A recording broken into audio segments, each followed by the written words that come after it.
guys, Jeff the Nature Guy here at ZooMontana, and oh my gosh, I am so excited to talk about what's to the left of me, Robert the Volunteer and the red-tailed hawk.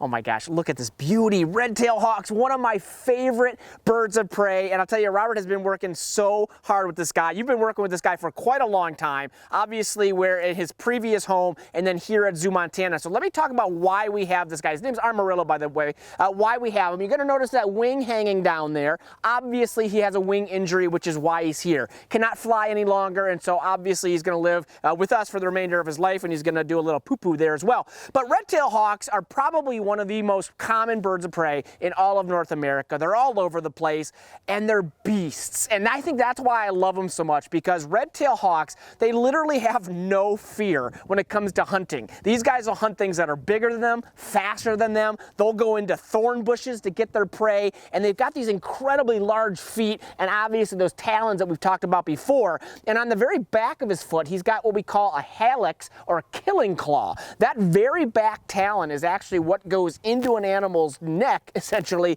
that kills them, for this guy to be able to then obviously eat him for dinner. Now, the sad thing about these red-tailed hawks is they don't get the recognition that they are due in the movies. A lot of times you will hear the red-tailed hawk play, the call play during a Hollywood scene, but they always show a bald eagle, and it's not fair. These guys have that very majestic, real cool, kind of high-pitched scream that you see over the Grand Canyon. It echoes just awesome. And they're very common here in Montana. They're one of the larger hawks that we have.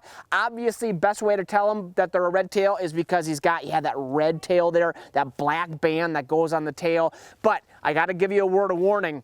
Red-tailed hawks come in so many different color forms. They can be completely white to almost black in color and everything in between. So they can be really difficult to ID out there unless you know exactly what to look for. And finally, they're what we call a buteo or buteo hawk. Basically, that means a broad-winged hawk. So these are the guys you're going to see soaring up in the air. Look for that flat wing.